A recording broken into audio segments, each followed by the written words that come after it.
here I am. Jessica Duvall. Do you know that name? How about Gretchen Duvall? I know they were your sister and niece, Scott.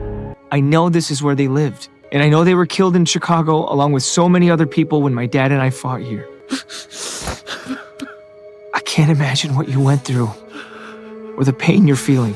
And for that, I'm so sorry. But hurting other people won't bring your sister and niece back. You don't get to lecture me about hurting people.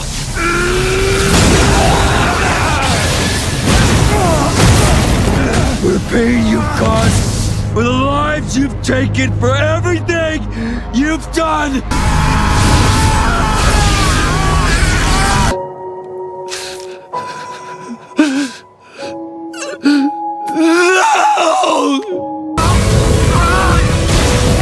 This is all your fault! Okay, so what do you guys think about Powerplex in this episode? Like, what do you think he represents? Like, we know he's a crash out. He blames Invincible about his family dying and everything. This whole episode was about him getting revenge and basically wanting Mark to acknowledge his sins, I guess. But despite his struggles, what he gone through playing the victim and wanting to kill Mark, the number one thing I was thinking about was like what he represents and the theme of it all. Because to me, I think Powerplex is like a representation of how villains are born, honestly, or at least one of the ways. And I think one thing this episode is trying to show is the fact that neglecting people's problems could lead to them finding their own solution. Because remember in the beginning of the episode, he was trying to go through the system, go through the law, collect evidence, build up a case, get petition and everything in order to put Mark on trial.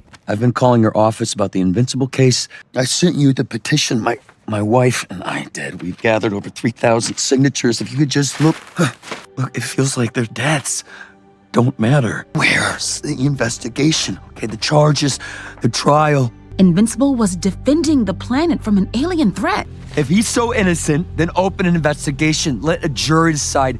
Give us justice. I'm very sorry for your loss, but there's nothing I can do. Our laws don't apply in situations like this.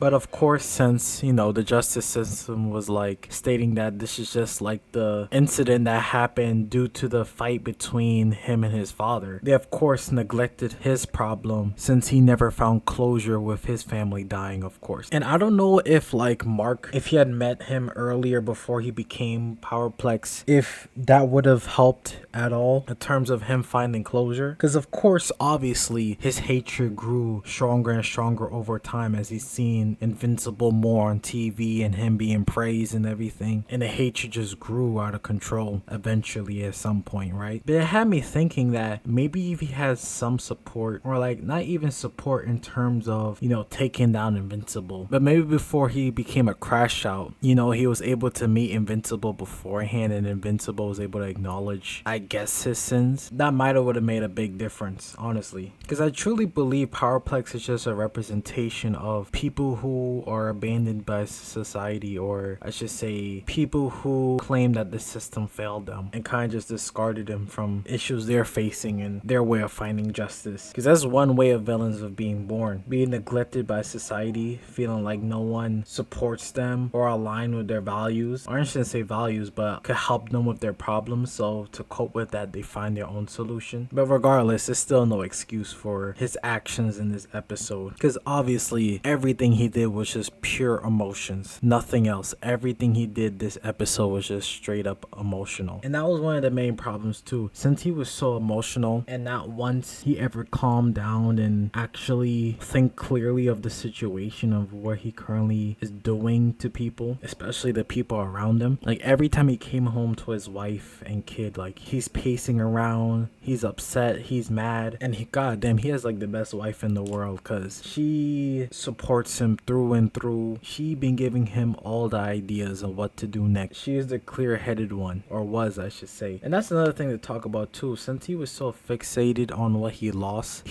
sight on what he had. He definitely lost the feeling of gratitude. But like I was saying with the whole emotional state and everything, it got me thinking too, like, I don't know what Mark could have done to put this man at ease. I just don't know what he could have possibly said in this episode. He already made up his mind.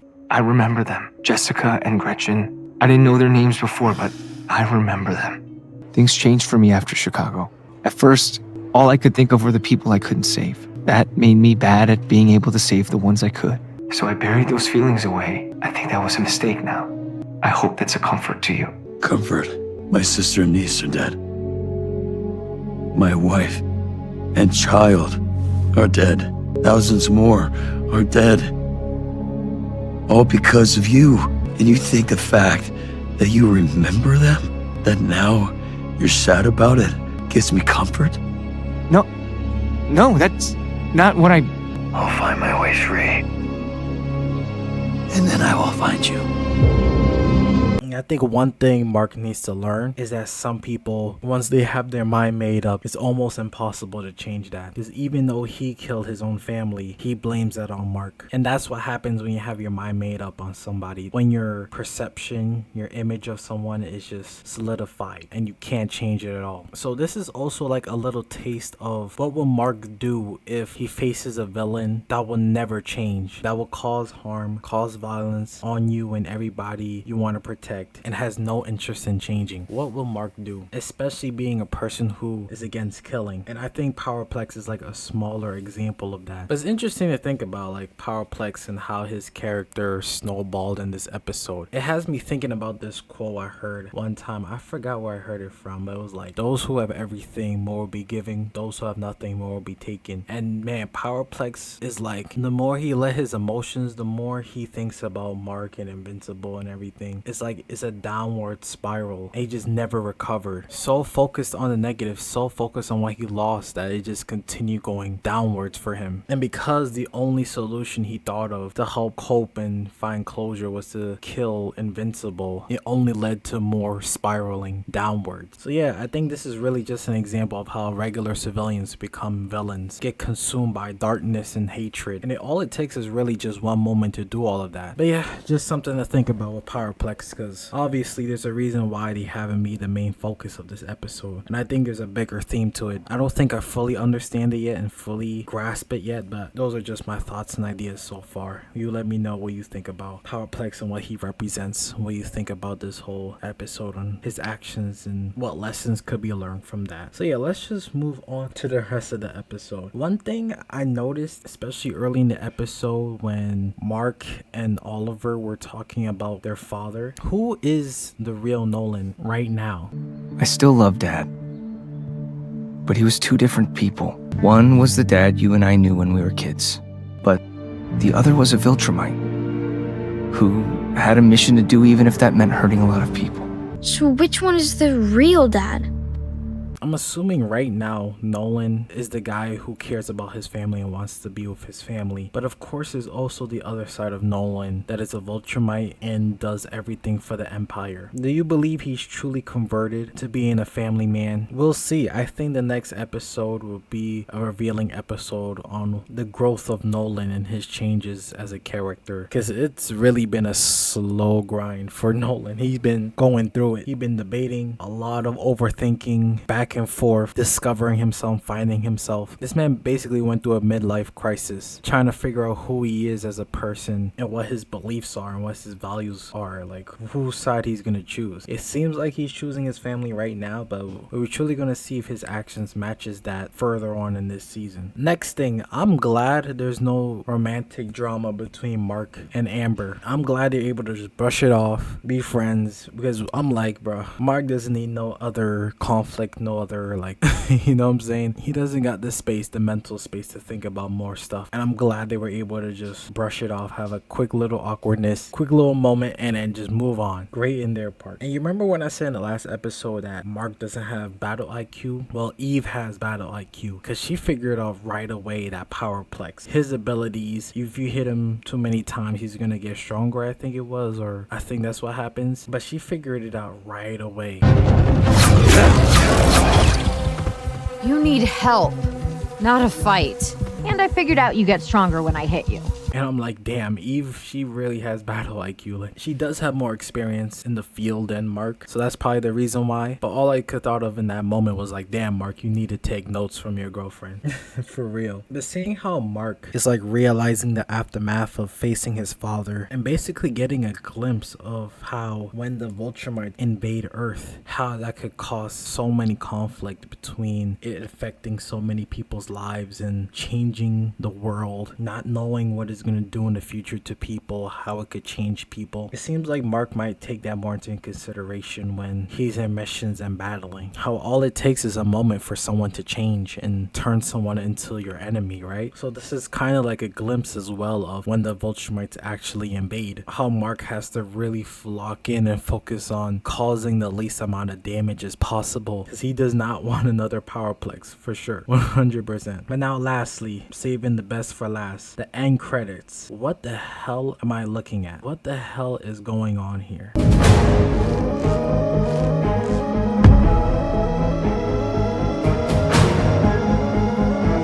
This will do. This is basically the Vulture invasion trial run. Like, that's basically what it is. This is the free trial to the invasion. I wonder what the storyline is, what the plot is to this. They better explain it in the next episode and not just have them invade. I need a full-on explanation how this is happening and how that's even possible. Like, I know he could time travel to like different multiverses. I said time travel, but he could like put up portals into different multiverses, I guess. How the hell did he convince all these Marks to go against this Mark?